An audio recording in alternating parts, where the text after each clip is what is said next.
അവർ പറയും അതിനവർക്ക് നിയമമില്ല എന്നാണ് പറയുന്നത്. അഭയാർത്ഥികളെ സ്വീകരിക്കാൻ മാത്രമേ ഞങ്ങൾക്ക് നിയമമുള്ളൂ. അഭയാർത്ഥികളെ സൃഷ്ടിക്കുന്ന ഘടനകൾക്കെതിരെ പോരാടാനൊന്നും നിയമമില്ല. അതാണ് അവരുടെ ക്രൈസ്തവമായ ഒരു ചൈതന്യം.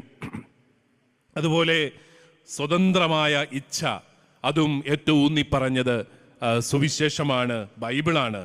2 കൊരിന്തോസ് 3:17 നമ്മൾ വായിക്കുന്നുണ്ട്, കർത്താവിൻ്റെ ആത്മാവുള്ളിടത്ത് സ്വാതന്ത്ര്യമുണ്ട്. അത്രയും നാളും വിധിയാണ്, എല്ലാം വിധിയാണ്. ഞാൻ അനീതിയിൽ കഴിയണമെങ്കിൽ ഇത് വിധിയാണ്. അതുകൊണ്ട് ഈ അനീതിക്കെതിരെ ഒന്നും പോരാടണ്ട എന്ന് കരുതി അടിമത്തത്തിലും പീഡനങ്ങളിലും വേദനകളിലും കഴിഞ്ഞ തലമുറകൾ നമുക്കുണ്ടായിരുന്നു. നമ്മളെ കീഴ്പ്പെടുത്താനായിട്ട് മറ്റു രാജ്യങ്ങളിൽ നിന്ന് കടന്നു വന്നവര് ഇവിടെ അടിമത്തത്തിന്റെ ചങ്ങലകൾ സൃഷ്ടിച്ചപ്പോൾ അത് നമ്മുടെ വിധിയാണ് എന്ന് പറഞ്ഞ് അതിന് കീഴ്വഴങ്ങിയ ഒരു ചരിത്രം നമുക്കുണ്ടായിരുന്നു.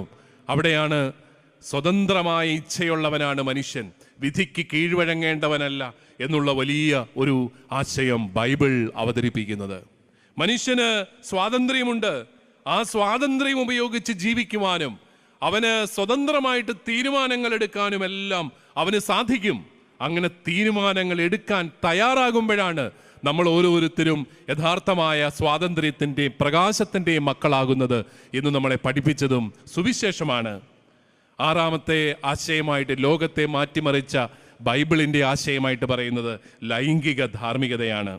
തെസ്സലോനിക്കാർക്ക് എഴുതിയ 1-ാം ലേഖനം 4:33 മുതലുള്ള വാക്യങ്ങളിൽ നമ്മൾ വായിക്കുന്നുണ്ട്, നിങ്ങളുടെ വിശുദ്ധീകരണമാണ് ദൈവം അഭിലഷിക്കുന്നത്, അസന്മാർഗികതയിൽ നിന്ന് നിങ്ങൾ ഒഴിഞ്ഞു നിൽക്കണം. നമ്മുടെ ഈ കൊച്ചു കേരളത്തിൽ പോലും സാധാരണ മനുഷ്യന്റെ ലൈംഗിക ജീവിതത്തിൽ ക്രമം കൊണ്ടുവരുന്നത് ക്രൈസ്തവ വിശ്വാസവും ക്രൈസ്തവ സമൂഹങ്ങളുമാണ് എന്ന് നമ്മൾ തിരിച്ചറിയുന്നുണ്ട്. ചരിത്രം നമ്മളെ പഠിപ്പിക്കുന്നുണ്ട്. ആദ്യമായിട്ട് ഏക ഭാര്യാവ്രതമൊക്കെ നിർബന്ധിതമാകുന്ന ഒരു സമൂഹം ക്രൈസ്തവ സമൂഹമാണ്. അങ്ങനെ കുടുംബ ജീവിതത്തെ സഹായിക്കത്തക്ക രീതിയിൽ, കുടുംബം എന്താണെന്ന് ഈ സമൂഹത്തെ പഠിപ്പിക്കത്തക്ക രീതിയിൽ സാമൂഹികമായ ഘടനകളിൽ പൊളിച്ചെഴുത്ത് വരുത്തിയത് ക്രൈസ്തവ വിശ്വാസമാണ്. അത് നമുക്ക് അഭിമാനകരമായ ഒന്നാണ്. അതുകൊണ്ട് തന്നെ ലൈംഗികമായ ഒരു ധാർമ്മികത പാലിച്ച് ജീവിച്ചില്ലെങ്കിൽ നീ ലൈംഗികമായ സുഖത്തിൻ്റെ പിന്നാലെ പോവുകയും അത് നിന്നെ തകർച്ചയിൽ നിന്ന് തകർച്ചയിലേക്ക് നയിക്കുകയും ചെയ്യും എന്നുള്ള ഒരു വലിയ ബോധ്യം കൊടുത്ത് അവൻ്റെ ഇച്ഛകളെ നിയന്ത്രിച്ച് ലൈംഗികമായ വിശുദ്ധി പാലിച്ചുകൊണ്ട് കുടുംബജീവിതം പാലിക്കുവാൻ, കുടുംബത്തിൽ വിശ്വസ്തയോടെ ജീവിക്കുവാനൊക്കെ മനുഷ്യനെ പഠിപ്പിച്ചതും ക്രൈസ്തവ വിശ്വാസമാണ്. 7ാമതായി ശരിയായ യുക്തിബോധവും ശാസ്ത്രചിന്തയും മനുഷ്യനിൽ വളർത്തിയതും ബൈബിളാണെന്ന് ഈ ഗ്രന്ഥകാരൻ സമർത്ഥിക്കുന്നുണ്ട്.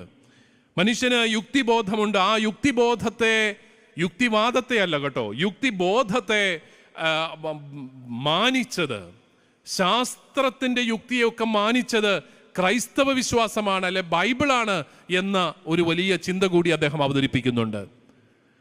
നമ്മൾ ചരിത്രം പഠിക്കുമ്പോൾ ക്രൈസ്തവ യൂണിവേഴ്സിറ്റികളിലാണ് ആദ്യത്തെ വലിയ ശാസ്ത്ര കണ്ടുപിടുത്തങ്ങളെല്ലാം നടക്കുന്നത് എന്ന് നമുക്കറിയാം.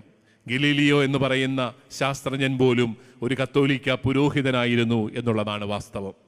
അപ്പോൾ ഒരിക്കലും മതവും ശാസ്ത്രവും വിഭജിക്കാവുന്ന ഒന്നല്ല എന്നും, ശരിയായ ആത്മീയതയിൽ ആഴ്ന്നുകൊണ്ട് തന്നെ ശാസ്ത്രത്തിൻ്റെതായ നേട്ടങ്ങളുടെ പിന്നാലെ പോകാമെന്നും ഒക്കെ പഠിപ്പിച്ച് ശരിയായ ശാസ്ത്രചിന്ത, ശാസ്ത്രം വളർത്തിക്കൊണ്ടുവരാനുള്ള പരിശ്രമങ്ങളൊക്കെ നടത്തുന്നതും ക്രൈസ്തവ സമൂഹങ്ങളാണ്. നമ്മുടെ പുരാതനമായ യൂണിവേഴ്സിറ്റികളുടെ ചരിത്രം പഠിച്ചാൽ നമുക്കത് മനസ്സിലാവും. തത്വശാസ്ത്രത്തിൻ്റെ ഫാക്കൽറ്റിയുടെ വികാസമായിട്ട് കടന്നു വന്ന ശാസ്ത്ര വിജ്ഞാന മേഖലകളും പിന്നീട് അതിൽ ഉണ്ടായ വലിയ ഗവേഷണങ്ങളുമെല്ലാം, അങ്ങനെയെല്ലാം നോക്കുമ്പോൾ സൃഷ്ടവസ്തുക്കളിലൂടെ മനുഷ്യന് ദൈവത്തിൻ്റെ അദൃശ്യ പ്രകൃതിയെ മനസ്സിലാക്കാമെന്നും, സൃഷ്ടവസ്തുക്കളിലൂടെ ദൈവത്തിൻ്റെ അദൃശ്യ പ്രകൃതിയെ മനസ്സിലാക്കുമ്പോൾ സൃഷ്ടവസ്തുക്കളുടെ സാധ്യതകളെ അവന് വളർത്താമെന്നും എല്ലാമുള്ള ഒരു ബോധ്യം കൊടുക്കുന്നത് ഈ ബൈബിളാണ്. റോമാക്കാർക്ക് എഴുതിയ ലേഖനം 1-ാം അധ്യായം 20-ാമത്തെ വാക്യത്തിൽ നമ്മൾ വായിക്കുന്നുണ്ടല്ലോ, സൃഷ്ടവസ്തുക്കളിലൂടെ മനുഷ്യൻ തിരിച്ചറിയുന്നത് ദൈവത്തിൻ്റെ അദൃശ്യ പ്രകൃതിയാണ്. ഇങ്ങനെയെല്ലാം നമ്മൾ ചിന്തിക്കുമ്പോൾ ഈ വചനം നമ്മളെ നല്ല മാനുഷികതയുള്ള, മാനവികതയുള്ള ഒരു സമൂഹമായി, ദൈവികതയുള്ള ഒരു സമൂഹമായി വളരുവാൻ ഏറെ സഹായിക്കുന്നു എന്നുള്ളതാണ് നമ്മൾ തിരിച്ചറിയേണ്ടത്. ലോകത്തെ രൂപപ്പെടുത്തിയത് ഈ സുവിശേഷമാണെങ്കിൽ പ്രിയപ്പെട്ടവരെ, അതുകൊണ്ട് തന്നെ ഈ സുവിശേഷം എല്ലായിടങ്ങളിലും പ്രഘോഷിക്കപ്പെടണം. അതുകൊണ്ട് തന്നെ ഈ സുവിശേഷം എല്ലായിടങ്ങളിലും പ്രഘോഷിക്കപ്പെടണം. മനുഷ്യൻ അവൻ ഏതെങ്കിലും തരത്തിലുള്ള അടിമത്തത്തിൽ ആഴ്ന്നു കിടക്കുകയാണെങ്കിൽ, അവന് സ്വാതന്ത്ര്യം വേണമെങ്കിൽ അവൻ യഥാർത്ഥ രക്ഷകനായ ഈശോ മിശിഹായെ തിരിച്ചറിയണം. മാർത്തോമാ സഭ നടത്തുന്ന ഈ സുവിശേഷ പ്രവർത്തനങ്ങളെ കുറിച്ചൊക്കെ ഇവിടെ പറയുന്നത് ഞാൻ ശ്രദ്ധിച്ചു. മിഷൻ കേന്ദ്രങ്ങളിൽ നിന്നൊക്കെ അനേകർ ഇവിടെ എത്തിയിട്ടുണ്ടെന്ന് അഭിമന്യ തിരുമേനി എന്നോട് പറയുകയുണ്ടായി. ഞാൻ നിങ്ങളെല്ലാവരെയും ഏറെ ആദരവോടുകൂടി കാണുകയാണ്. സുവിശേഷ പ്രഘോഷണം ജീവിതത്തിൻ്റെ ഏറ്റവും പ്രധാനപ്പെട്ട നിയോഗമായിട്ട് കാണാൻ സാധിക്കുമ്പോൾ നമ്മൾ ഈ ലോകത്തിന് തന്നെ വലിയ ഒരു സംഭാവനയാണ് ചെയ്യുന്നത് എന്ന തിരിച്ചറിവ് നമുക്ക് വേണം. നമ്മളൊരു മതത്തിലേക്ക് ആളെ കൂട്ടുന്നവരല്ല, നമ്മളൊരു സംസ്കാരത്തെ വളർത്തുന്നവരാണ്. ഈ പറയുന്ന മനുഷ്യാവകാശങ്ങളും സ്വാതന്ത്ര്യവും മനുഷ്യന്റെ വിലയും സ്ത്രീകളുടെ സമസ്തവും യുക്തിബോധവും ശാസ്ത്രചിന്തയും ഇതൊക്കെ വളർന്നു വരുന്നത് ഈ വിശ്വാസത്തിന്റെ ഭാഗമായിട്ട് കൂടിയാകുമ്പോഴാണ് അതെല്ലാം സമഗ്രമായ ഒരു വളർച്ചയിലേക്ക് നമ്മളെ നയിക്കുന്നത്. ദൈവമില്ലാത്ത യുക്തിബോധവും ദൈവമില്ലാത്ത ശാസ്ത്രചിന്തയും നമ്മളെ നമ്മുടെ നാശത്തിലേക്ക് മാത്രമേ നയിക്കുകയുള്ളൂ എന്ന് നമുക്കറിയാം. അതുകൊണ്ട് തന്നെ ലോകമെമ്പാടും സുവിശേഷം പ്രഘോഷിക്കപ്പെടണം. കാരണം സുവിശേഷം കേട്ട് ആ സുവിശേഷം ജീവിക്കാൻ മനുഷ്യൻ തയ്യാറാകുമ്പോൾ അവൻ്റെ ഉള്ളിൽ നിന്ന് ആദ്യം ഉണ്ടാകുന്ന വ്യത്യാസം, അവൻ ഈ സാമൂഹിക തിന്മകളിൽ നിന്നെല്ലാം അകലും. അവന് ഒരിക്കലും അഴിമതി ചെയ്യില്ല, അവൻ ഒരിക്കലും സഹോദരങ്ങളെ ചൂഷണം ചെയ്യാനായിട്ട് പോവില്ല, അവൻ ഒരിക്കലും അക്രമ പ്രവർത്തനങ്ങൾക്ക് പോവുകയില്ല, അവൻ ആരുടെയും മേൽ ആധിപത്യം പുലർത്താനായിട്ട് പോവില്ല. എന്നു മാത്രമല്ല, സമൂഹത്തിലെ തിന്മകൾക്കെതിരെ ശബ്ദമുയർത്താൻ അവൻ തയ്യാറാവുകയാണ്. നമുക്കറിയാം, മനുഷ്യനെ ബലി കഴിക്കുന്ന സംസ്കാരങ്ങളുടെ ഇടയിലാണ് സുവിശേഷം കടന്നു വരുന്നത്. മനുഷ്യനെ ബലി കഴിക്കുന്ന സംസ്കാരങ്ങളുടെ ഇടയിൽ മനുഷ്യൻ ദൈവത്തിന്റെ ഛായയും സാദൃശ്യവുമാണെന്ന വലിയ സദ്വാർത്തയുമായിട്ടാണ് ഈ ബൈബിൾ കടന്നു വരുന്നത്. അതത്ര എളുപ്പമായിരുന്നില്ല സ്വീകരിക്കപ്പെടാൻ. പക്ഷെ സ്വീകരിക്കപ്പെട്ട സംസ്കാരങ്ങളെല്ലാം വിശുദ്ധീകരിക്കപ്പെട്ടു. അതുപോലെ പുരുഷന്മാരും സ്ത്രീകളും തമ്മിലുള്ള ആ വ്യത്യാസം, സ്ത്രീക്ക് പുരുഷന്റെ അത്രയും വിലയില്ലെന്ന് കരുതി അവളെ മാറ്റി നിർത്തിയിരുന്ന ഒരു സംസ്കാരം രൂപപ്പെട്ടിടത്താണ് ഇവരെല്ലാം ഒരുപോലെയാണെന്നും ഇവർക്കെല്ലാം ഒരേ വിലയാണുള്ളതും സമത്വമുണ്ടെന്നുമൊക്കെയുള്ള ഒരു കാഴ്ചപ്പാട് അവതരിപ്പിക്കാനായിട്ട് സുവിശേഷത്തിന് സാധിച്ചത്. ജനിതക വൈകല്യങ്ങളുള്ള കുഞ്ഞുങ്ങളെ നഷ്ടപ്പെടുത്തുന്നതാണ്, ഇല്ലായ്മ ചെയ്യുന്നതാണ് നല്ലത്, അബോർഷൻ നടത്തുന്നതാണ് നല്ലതെന്നൊക്കെ നമ്മളെ ഉപദേശിക്കുന്ന ഒരു സംസ്കാരത്തിലാണ്. ജനിതക വൈകല്യമുള്ള കുഞ്ഞാണെങ്കിലും അവനൊരു മനുഷ്യ ശിശുവാണെങ്കിൽ അവൻ ദൈവത്തിന്റെ ഛായയും സാദൃശ്യത്തിലുമാണ് എന്ന് കരുതി അവനെ സ്വീകരിക്കാൻ മാതാപിതാക്കൾ തയ്യാറാവുന്നത് പ്രിയപ്പെട്ടവരെ വലിയ ഒരു വിപ്ലവകരമായൊരു മാറ്റമായിരുന്നു.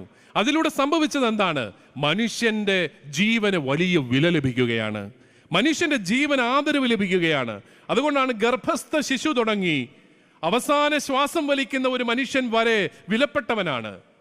നമ്മൾ ഈ മേഴ്സി കില്ലിങ്ങിനെയും യൂത്തനാസിയായും ഒക്കെ അതൊന്നും ദൈവത്തിന്റെ പദ്ധതിയിൽ ന്യായീകരിക്കാനാവുന്നതല്ല എന്ന് പറയുന്നതിന്റെ കാരണം മറ്റൊന്നുമല്ല, ദൈവത്തിൻ്റെതാണ് മനുഷ്യജീവൻ, ദൈവമാണ് ജീവന്റെ അധിപൻ, അതിൽ കൈവയ്ക്കാനായിട്ട് എനിക്ക് അവകാശമില്ല.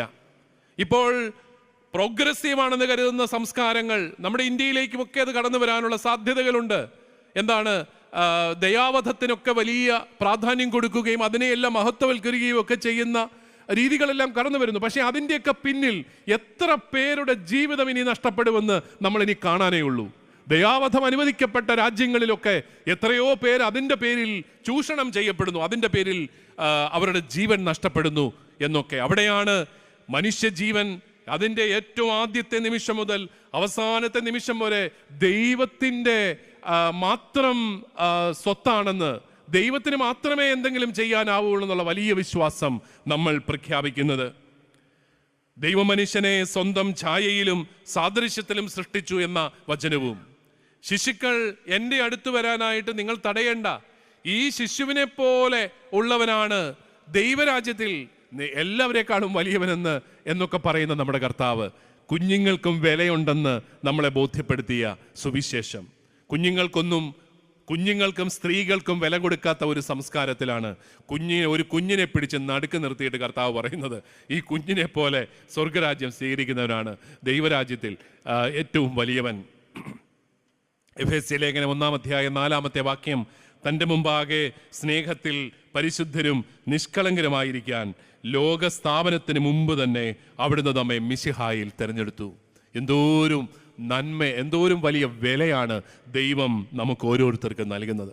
അതുകൊണ്ടാണ് പ്രിയപ്പെട്ടവരെ, ഈ വില നഷ്ടപ്പെടുത്തുന്ന, മനുഷ്യ ജീവന്റെ മൂല്യം നഷ്ടപ്പെടുത്തുന്ന എല്ലാത്തിനോടും നമ്മൾ പടപൊരുന്നത്. നിങ്ങൾ ഇന്ന് ഉച്ചയ്ക്ക് മദ്യത്തിനും ലഹരി വിമുക്ത കൺവെൻഷനൊക്കെ നടത്തിയെന്ന് ഞാൻ കേൾക്കുകയുണ്ടായി. ലഹരിക്കെതിരെ നമ്മൾ പറയുന്നതിൻ്റെ കാരണം, ഈ ക്രൈസ്തവ മേലധ്യക്ഷന്മാരെന്തിനാണ് ലഹരിക്കെതിരെ സംസാരിക്കുന്നത്, ഈ ക്രൈസ്തവരെന്തിനാണ് മദ്യവിരുദ്ധ പ്രവർത്തനങ്ങളിൽ ഏർപ്പെടുന്നത് എന്നൊക്കെയുള്ള ചോദ്യങ്ങളുണ്ട്. പണ്ട് ഗാന്ധിയന്മാരും ഉണ്ടായിരുന്നു മദ്യവിരുദ്ധ പ്രവർത്തനങ്ങൾക്ക്, ലഹരി വിമുക്ത പ്രവർത്തനങ്ങൾ. ദൗർഭാഗ്യവശാൽ അവരെല്ലാം മരിച്ചുപോയി. പുതിയതായിട്ട് ഗാന്ധിയന്മാരൊന്നും ഉയർക്കൊള്ളുന്നില്ല. പണ്ട് ഗാന്ധിയന്മാരുടെ കൂടെ കൂടിയാൽ മതിയായിരുന്നു മദ്യവിരുദ്ധ പ്രവർത്തനങ്ങൾക്ക്. ഇപ്പോൾ അവരില്ല, ഇപ്പം നമ്മൾ മാത്രമേ ഉള്ളൂ എന്നുള്ളൊരവസ്ഥയിലായി. ഇപ്പം നമുക്ക് പോലും താല്പര്യം നഷ്ടപ്പെട്ടു. ഇതൊക്കെ പറഞ്ഞിട്ട് വല്ലോ കാര്യമുണ്ടോ? പറഞ്ഞിട്ട് കാര്യമില്ലെങ്കിൽ പിന്നെ മിണ്ടാതിരുന്നേക്കാം എന്നുള്ള സാമൂഹിക തിന്മയോടുള്ള സന്ധിയായി നമ്മുടെ ജീവിതം മാറുകയാണ്. അവിടെയാണ് ഈ ലഹരിയിലൂടെ എന്തേരം ജീവിതങ്ങളാണ് നഷ്ടപ്പെടുന്നത്. മയക്കുമരുന്ന് ഇപ്പോൾ നമ്മുടെ ചെറുപ്പക്കാരുടെ ഇടയിൽ വളരെ വ്യാപകമായിട്ട് വളർന്നുകൊണ്ടിരിക്കുകയാണ്. മയക്കുമരുന്ന് ഉപയോഗം നമ്മുടെയൊക്കെ സ്കൂളുകളുടെയും കോളേജുകളുടെയും കിലോമീറ്റർ പരിധിയിൽ നമ്മുടെ മാതാപിതാക്കൾ കാവൽ നിൽക്കേണ്ട ദുരവസ്ഥ വന്നിരിക്കുകയാണ്. കാരണം വലിയ ഒരു വ്യവസായമാണത്. ലക്ഷക്കണക്കിന് രൂപ ലാഭം കിട്ടുന്ന ഒരു വലിയ വ്യവസായം. ആരെങ്കിലും അത് കളയുമോ? അങ്ങനെയാണ് കുട്ടികളുടെ എല്ലാം കയ്യിൽ. നമ്മുടെയൊക്കെ കുട്ടികൾ, നിഷ്കളങ്കരായ കുട്ടികൾ, പലപ്പോഴും പെൺകുട്ടികൾ ഈ മയക്കുമരുന്നിൻ്റെ കാരിയർമാരായിട്ട് മാറുകയാണ്. മയക്കുമരുന്നിൻ്റെ കാരിയർമാരായിട്ട് നമ്മുടെ പെൺകുഞ്ഞുങ്ങൾ മാറുമ്പോൾ അവരാണ് പലപ്പോഴും പോലീസിൻ്റെ പിടിയിലൊക്കെ പെടുന്നത്. അവരെ ഉപയോഗിക്കുന്നവരെല്ലാം ഇപ്പോഴും മാന്യന്മാരായി അവരെല്ലാം തിരശ്ശീലയ്ക്ക് പിറകിലാണ്. ഒരു വല്ലാത്ത തിന്മയുടെ സാമ്രാജ്യം സൃഷ്ടിക്കപ്പെടുന്നു. 2024 ഈ കൊച്ചു കേരളത്തിൽ 24,517 മയക്കുമരുന്ന് കേസുകളാണ് രജിസ്റ്റർ ചെയ്തത് എന്നാണ് നമ്മൾ വായിച്ചു കേട്ടത്. പഞ്ചാബ് എന്ന് പറയുന്ന ഇന്ത്യയിലെ ഏറ്റവും കൂടുതൽ മയക്കുമരുന്ന് ഉള്ള സ്ഥലത്ത്, മയക്കുമരുന്ന് ഉണ്ട് എന്ന് കരുതപ്പെടുന്ന സ്ഥലത്ത് കഴിഞ്ഞ വർഷം 9,000 ശിഷ്ടം കേസായിരുന്നെങ്കിൽ നമുക്കതിൻ്റെ ഏതാണ്ട് 3 ഇരട്ടി കേസുകളായിരുന്നു. കേരളത്തിൽ കേസുകൾ കൂടുതലായി രജിസ്റ്റർ ചെയ്യപ്പെടുന്നത് കൊണ്ടാണ് ഈ വ്യത്യാസമെന്നൊക്കെ സർക്കാർ പറയുന്നുണ്ടെങ്കിലും നമ്മുടെ ചെറുപ്പക്കാർ മയക്കുമരുന്നിന് അഡിക്റ്റായി അവരുടെ തലച്ചോറ് മന്ദീഭവിച്ച് ഒന്നിനും കൊള്ളാത്തവരായിട്ട് നമ്മുടെ കുഞ്ഞുങ്ങൾ മാറുമ്പോൾ മനുഷ്യൻ്റെ മഹത്വം തന്നെയല്ലേ അത് അവിടെ ഇല്ലാതാവുക? മനുഷ്യൻ്റെ വില അവിടെ ഇല്ലാതാവുകയാണ്. അതുകൊണ്ട് അതിനെതിരെ എന്നും പോരാടാനായിട്ട് ഈ സഭ അതിൻ്റെ മുന്നണിയിൽ തന്നെ ഉണ്ടാവും. മദ്യത്തിനും മയക്കുമരുന്നിനും അടിമത്തത്തിനുമൊക്കെ എതിരെ. കാരണം ഈ സാമൂഹിക വിപത്ത് നമ്മുടെ സമൂഹത്തെ ഇല്ലാതാക്കുകയാണ് എന്നുള്ളൊരു തിരിച്ചറിവ്. എന്തുകൊണ്ടാണ് നമ്മുടെ ഈ കുഞ്ഞുങ്ങളൊക്കെ മയക്കുമരുന്നിന് അഡിക്റ്റായി പോകുന്നത് എന്നൊരു ചിന്തയും കൂടി നമ്മൾ നമ്മുടെ ബോധമണ്ഡലത്തിൽ കൊണ്ടുവരുന്നത് നല്ലതാണ്. എല്ലാവരും ഒന്നും അഡിക്റ്റായി പോകുന്നില്ലല്ലോ. എന്തുകൊണ്ടാണ് ചിലരൊക്കെ വളരെ പെട്ടെന്ന് മയക്കുമരുന്നിന് അഡിക്റ്റ് ആകുന്നത്? അവിടെയാണ് നമ്മൾ മറ്റു ചില സാമൂഹിക തിന്മകളിലേക്ക് കടന്നു വരുന്നത്. ദുരുപയോഗിക്കപ്പെടുന്ന ബാല്യങ്ങൾ. നമുക്കറിയാം, നമ്മുടെ ഇന്ത്യയിൽ ഏതാണ്ട് 55% കുട്ടികൾ ചെറുപ്പത്തിൽ തന്നെ പലതരത്തിലുള്ള ദുരുപയോഗങ്ങൾക്ക് പാത്രീഭൂതരാകുന്നു എന്നൊരു കണക്ക് 2011 നമ്മുടെ ഗവൺമെൻറ് പ്രസിദ്ധീകരിക്കുകയുണ്ടായി. ഏതാണ്ട് 50%-ലധികം കുട്ടികൾ ഏതെങ്കിലും തരത്തിൽ ദുരുപയോഗിക്കപ്പെടുന്നു. ലൈംഗികമായിട്ടോ ശാരീരികമായിട്ടോ പീഡനങ്ങളിലൂടെയോ ദുരുപയോഗിക്കപ്പെടുന്നു. എന്തോ ഒരു ഭീകരമായ ഒരു കണക്കാണത്. 100 കുട്ടികളെടുത്താൽ 55 കുട്ടികൾ. നമ്മുടെയൊക്കെ ടൂറിസത്തിൻ്റെയൊക്കെ മറവിൽ എത്രയോ കുഞ്ഞുങ്ങൾ ദുരുപയോഗിക്കപ്പെടുന്നു. എത്രയോ വലിയ സാമൂഹിക തിന്മകൾ അതിൻ്റെയൊക്കെ മറവിൽ നമ്മളങ്ങ് അതൊക്കെ ടോളറേറ്റ് ചെയ്ത് വിടുന്നു. അതിനെക്കുറിച്ചൊന്നും ചർച്ചകളില്ല, അതിനെക്കുറിച്ചൊന്നും പഠനങ്ങളില്ലാതെ പോവുകയാണ് നമ്മുടെ നാട്ടിൽ.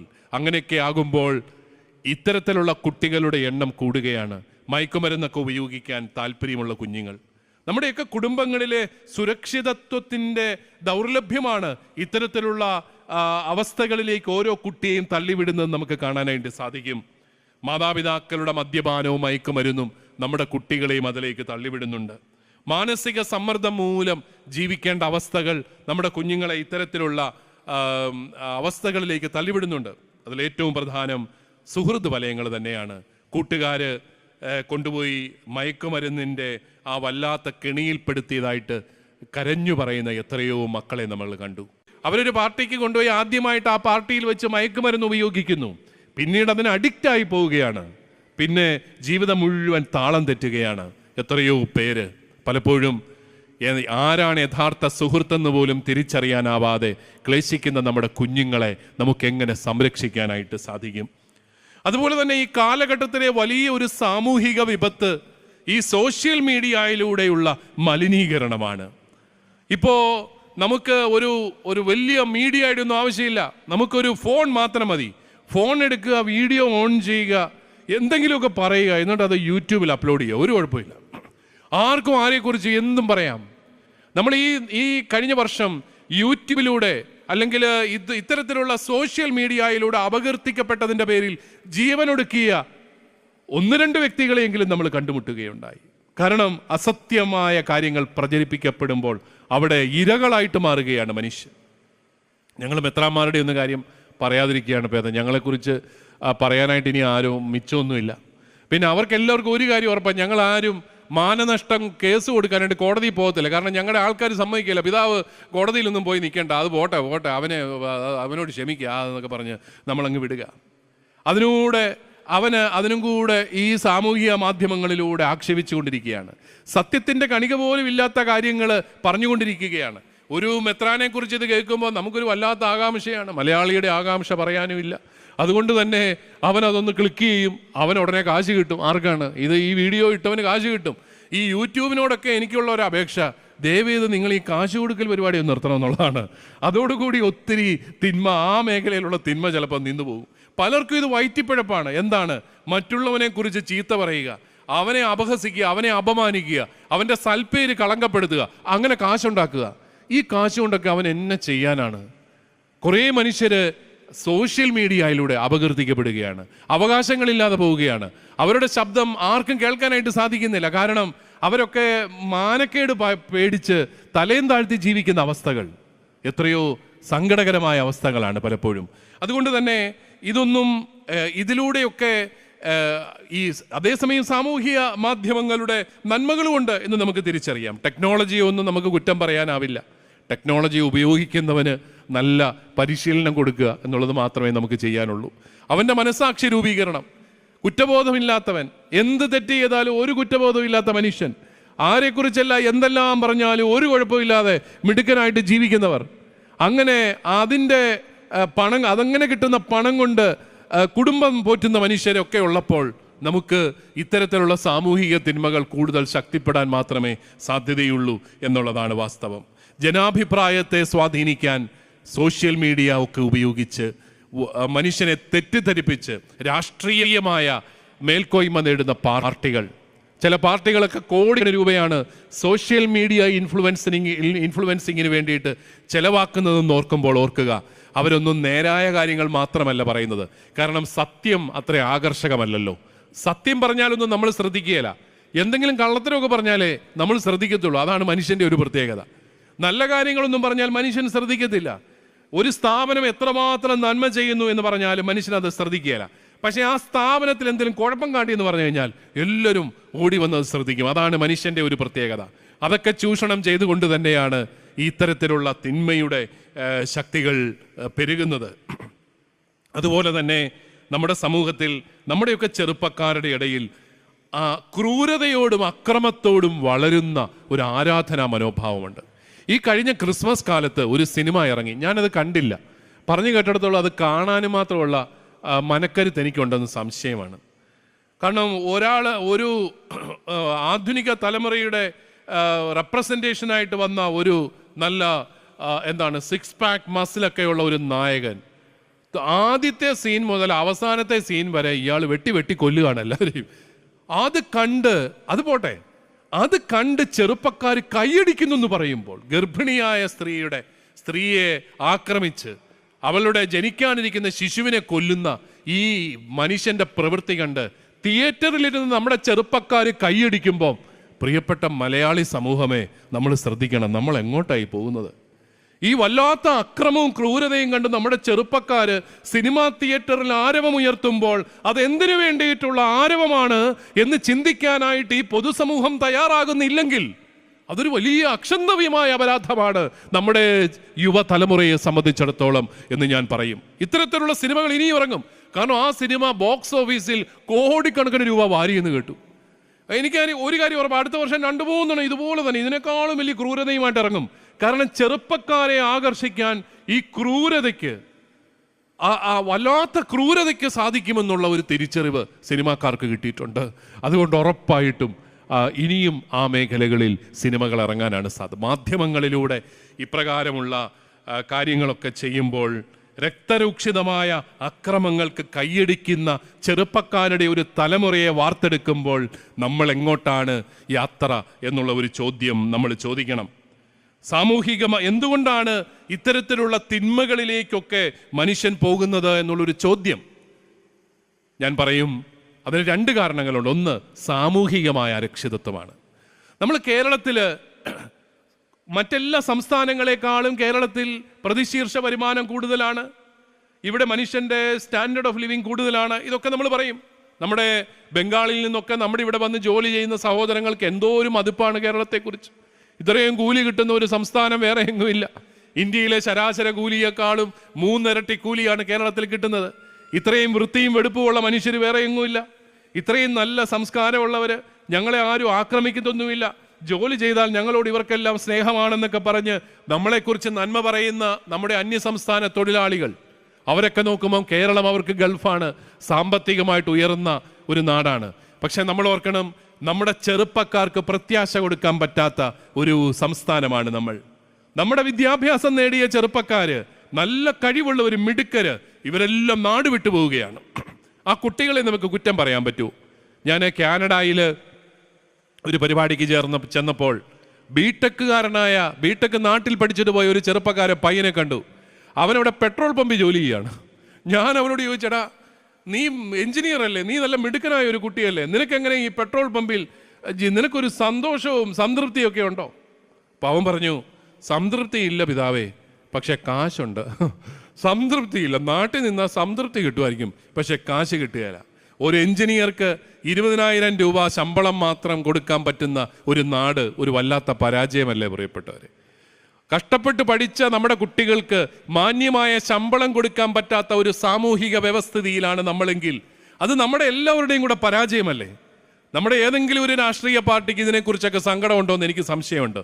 അവർക്ക് എങ്ങനെയെങ്കിലും അടുത്ത പ്രാവശ്യം ജയിക്കണമെന്നല്ലാതെ നമ്മുടെ കേരളത്തിലെ തലമുറയെ മാന്യമായിട്ട് കരുതുവാൻ, മഹത്വത്തോടെ ഇവിടെ തന്നെ ജീവിക്കാനുള്ള സാമൂഹിക സാഹചര്യങ്ങൾ ഉണ്ടാക്കി കൊടുക്കണം എന്നുള്ള ഒരു ചിന്ത അവർക്കില്ലാതെ പോകുന്നു എന്നുള്ളതാണ് വാസ്തവം.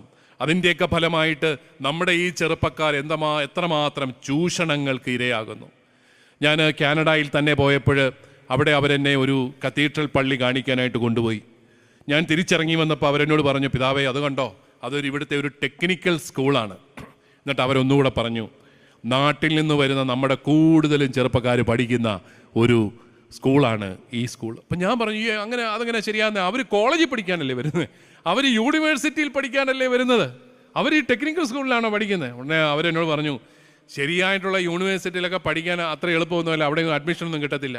ലക്ഷക്കണക്കിന് രൂപ നമ്മുടെ ചെറുപ്പക്കാരുടെ കയ്യിൽ നിന്ന് വാങ്ങി യൂണിവേഴ്സിറ്റിയാണ് ഇതാണെന്നൊക്കെ പറഞ്ഞ് ഇവർ കയറ്റിവിടുന്നത് ഇങ്ങനത്തെ ഓപ്പൺ സ്കൂളുകളിലേക്കും ടെക്നിക്കൽ സ്കൂളുകളിലേക്കുമൊക്കെയാണ്.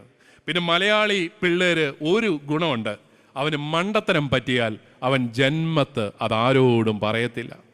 അങ്ങനൊരു ഗുണമുണ്ട്. അതാണ് സാമൂഹികമായ തിന്മയോട് അവൻ സന്ധി ചെയ്യുക. അവൻ കാനഡയിൽ ഒന്നാമത് അവൻ വീട്ടിൽ സർവമാന മനുഷ്യരെയും കഷ്ടപ്പെടുത്തി വീടിൻ്റെ ആധാരം പണയം വെച്ച് അപ്പനെ കൊണ്ടും അമ്മയെ കൊണ്ടും ലക്ഷക്കണക്കിന് രൂപ എടുപ്പിച്ചിട്ടാണ് അവൻ കാനഡയ്ക്ക് പോയിരിക്കുന്നത്. അവിടെ ചെന്ന് അവൻ ഉദ്ദേശിച്ചതല്ല അവന് കിട്ടിയതെങ്കിൽ അവൻ മിണ്ടത്തില്ല. മിണ്ടാൻ പറ്റുമോ വീട്ടിൽ? അവൻ എന്നിട്ട് എന്നാ എടുക്കും? സ്വന്തം വീട്ടിൽ ഭക്ഷണം കഴിച്ചിട്ട് പാത്രം പോലും കഴുകാത്തവൻ രാത്രിയും പകലും ഉറക്കളച്ചിരുന്ന് അവൻ അവിടെ ഇവിടെ എല്ലാം ജോലി ചെയ്ത് പണം ഉണ്ടാക്കി എങ്ങനെങ്കിലും ഈ പലിശയെങ്കിലും അടയ്ക്കാനായിട്ട് വീട്ടിലോട്ട് കൊടുത്തു. അവൻ ഒരിക്കലും എനിക്ക് മണ്ടത്തരം പറ്റിയെന്ന് അവൻ്റെ കൂട്ടുകാരോട് പോലും അവൻ പറയത്തില്ല. പിറ്റേ വർഷവും കാനഡയ്ക്ക് കയറി വരുന്ന ആരെങ്കിലും വിളിച്ചാൽ പറയും പോരാനേ അവൻ പറയത്തുള്ളൂ. അതാണ് മലയാളിയുടെ ഒരു ഗുണം. അതാണ് ഞാൻ പറഞ്ഞു വന്നത്, നമ്മുടെയൊക്കെ ചെറുപ്പക്കാർ എത്രമാത്രം ചൂഷണത്തിന് വിധേയരാകുന്നു. എന്തുകൊണ്ടാണ്? നമ്മുടെ ഈ നാട്ടിൽ നമുക്ക് നല്ല ജോലികൾ സൃഷ്ടിക്കാനായിട്ട് സാധിക്കുന്നില്ല. അങ്ങനെ സൃഷ്ടിക്കാൻ സാധിക്കണമെങ്കിൽ പ്രൈവറ്റ് മേഖലയൊക്കെ വളർത്തുന്ന ഒരു പ്രത്യയ ശാസ്ത്രം വേണം. നമ്മുടെ ഏതെങ്കിലും ഒരു മുന്നണിക്ക് അങ്ങനത്തെ ഒരു പ്രത്യയ ശാസ്ത്രം ഉണ്ടോ എന്ന് എനിക്ക് സംശയമുണ്ട്. ഇതിങ്ങനെ ആരെങ്കിലും എന്തെങ്കിലും സംരംഭം തുടങ്ങിയാൽ ഉടനെ അത് പൂട്ടിക്കാനും അവനേതാണ്ട് ലാഭം ഉണ്ടാക്കാനല്ലേ പിന്നെ മനുഷ്യൻ എന്തെങ്കിലും ചെയ്യുമോ, അവൻ ലാഭം ഉണ്ടാക്കിക്കൊണ്ട് പോകുന്നേ എന്ന് പറഞ്ഞ് അവനെ തളർത്താനും അവൻ്റെ പ്രസ്ഥാനം പൂട്ടിക്കാനും എല്ലാം ശ്രമിക്കുമ്പോൾ സംഭവിക്കുന്നത് എന്താ? ഇവിടുത്തെ ചെറുപ്പക്കാർക്ക് പ്രത്യാശയില്ല. ഞങ്ങൾ എന്നതിനാണ് പഠിക്കുന്നത്? ഞാൻ എൻ്റെ പിള്ളേരോട് പറയും, മക്കളെ നിങ്ങൾ PSC പരീക്ഷ എഴുതണം. പിള്ളേർ പറയുന്നത് എൻ്റെ പിതാവ് ഏത് ലോകത്താണ് ജീവിക്കുന്നത്? PSC പരീക്ഷ എഴുതിയാലൊന്നും കിട്ടത്തില്ല. ഒന്നാമത് നമുക്ക് കിട്ടത്തില്ല, നമുക്ക് സംഭരണമില്ല. ഇനിയും കിട്ടിയാലോ അവൻ വിളിക്കുന്നത് നമ്മൾ ചാകാറാകുമ്പോഴായിരിക്കും അവൻ ജോലിക്ക് വിളിക്കുന്നത്. അതിനു മുമ്പ് അവന് വേണ്ടപ്പെട്ടവരെല്ലാം അവൻ എങ്ങനെയെങ്കിലുമൊക്കെ എടുക്കും. എന്തോ ഒരു വിശ്വാസമാണ് നമ്മുടെ ചെറുപ്പക്കാർക്ക് നമ്മുടെ ഈ സംവിധാനത്തിൽ. പിന്നെ എങ്ങനെയാണ് അവനിവിടെ നിൽക്കുന്നത്? കൃഷി ചെയ്യാമെന്ന് വെച്ചാൽ അവിടെ മുഴുവൻ കാട്ടുമൃഗങ്ങൾ. അതെ, ഇന്നലെയും കാട്ടാന കുത്തിക്കൊന്നു ഒരാളെ. നമ്മൾ കാട്ടാനകളിൽ നിന്നും കാട്ടുപന്നിയൊന്നും അല്ല, അത് ഈ റബ്ബർ തോട്ടത്തിലൊക്കെ പെറ്റി വരുന്ന പന്നികളാണ്. അതൊക്കെ നമ്മുടെ നാട്ടുപന്നികളാണ്. അതിൽ നിന്ന് പോലും മനുഷ്യനെ സംരക്ഷിക്കാൻ പറ്റാത്ത ഒരു സർക്കാർ എന്നൊക്കെ പറയുമ്പം അത് സങ്കടം വരും.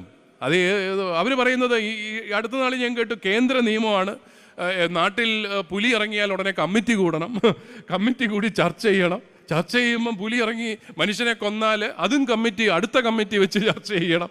ഇങ്ങനെ ചർച്ച ചെയ്ത് നഷ്ടപരിഹാരം കൊടുക്കുക എന്നല്ലാതെ പുലി ഇറങ്ങാതിരിക്കാനുള്ള ഒരു മാർഗവും അവരുടെ കയ്യിലില്ല.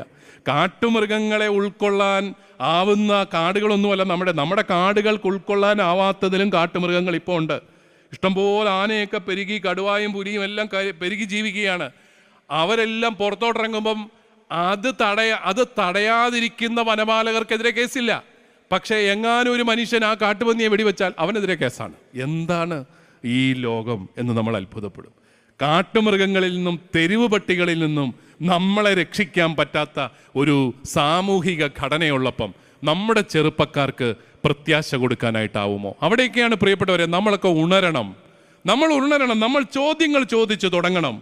ആർക്കെങ്കിലും വോട്ട് ചെയ്ത് ആരെയെങ്കിലും വിജയിപ്പിച്ച് അങ്ങനെ അങ്ങ് പോകാതെ നമ്മളുടെ പൊതുസമൂഹത്തിൽ വളരെ സജീവമായ ചർച്ചകൾ ഉണ്ടാവണം. എന്താണ് നമുക്ക് വേണ്ടത്? കാരണം വിദ്യാഭ്യാസം നേടിയ ഒരു ജനതയാണിത്. മനുഷ്യാവകാശങ്ങളെക്കുറിച്ച് ബോധ്യമുള്ള ഒരു ജനതയാണിത്. നമ്മളെ ഇതൊന്നും ഇല്ലാത്തവരെ പോലെ പരിഗണിക്കാൻ നമ്മൾ ഒരിക്കലും അനുവദിക്കാൻ പാടില്ല എന്നുള്ളതാണ് വാസ്തവം.